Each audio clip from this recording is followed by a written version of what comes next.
Normally, I'll get an offline from the client with a Rec 709 LUT.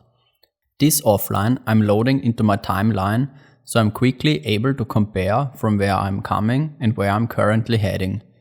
But I have to say that I'm not comparing that often, just when I have the feeling of maybe heading into a wrong direction.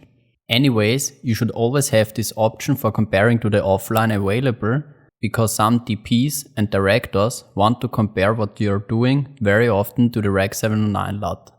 Then I'm looking for a hero shot, which I think is a good representation for everything.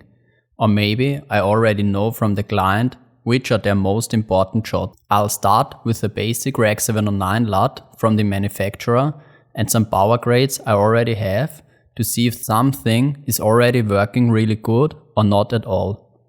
Also, I'll play around with printer lights before the LUT.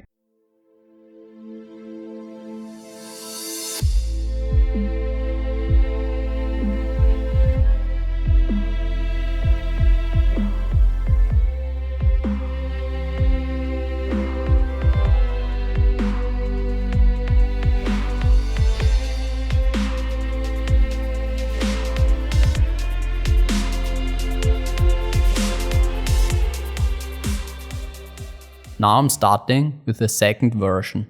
Normally I'll try a film print emulation LUT in here or a equivalent power grade. I'll use the LUT as an output LUT 90% of the time.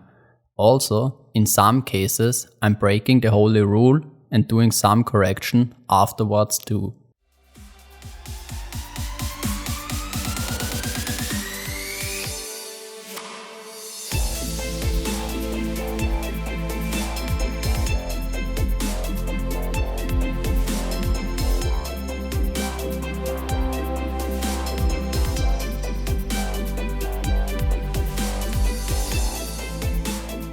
The third version will be a completely different approach again. Sometimes I have a gut feeling that a certain plugin like ColorLab will help me to find the right look, or maybe I think this project is something I'll do all manually or in aces. I know this information may seem to be useless for some of you, but believe me, you will develop such instinct sooner or later if you're grading a lot. Honestly, it is a lot of trial and error for me too. Sometimes it's really easy to know which direction is the right one and to get to the right sweet spot of color and texture. But sometimes it's a really struggling and long process too. After doing these 3 versions, I compare all of them, take a short break and may refine them afterwards. Next, I will try the looks on some more shots, and if I'm happy, I'll send the looks over to the client or wait until they show up in my suite to discuss with them. On the setup side, I try to stay as organized as possible, but sometimes creativity takes over and then there's a bit of chaos. You will notice that at my look breakdowns, especially at the older ones. Nowadays, I really try to stay organized and within a certain node tree setup for the whole film.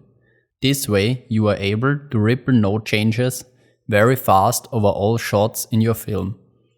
I'm not the kind of guy that uses the same fixed node tree all the time.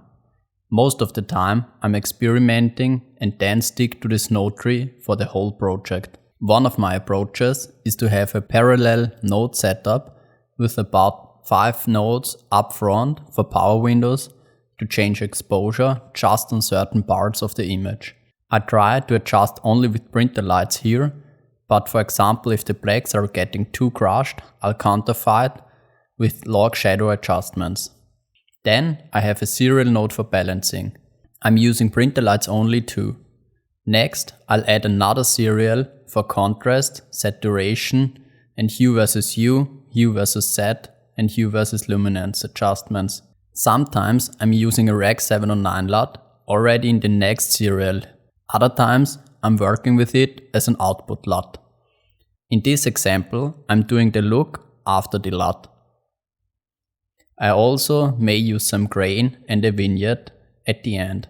Please be aware that you should always experiment and try stuff out. You don't have to follow everything here step by step.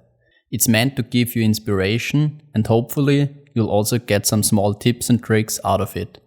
If you want to see more approaches, please look them up in the tutorial section.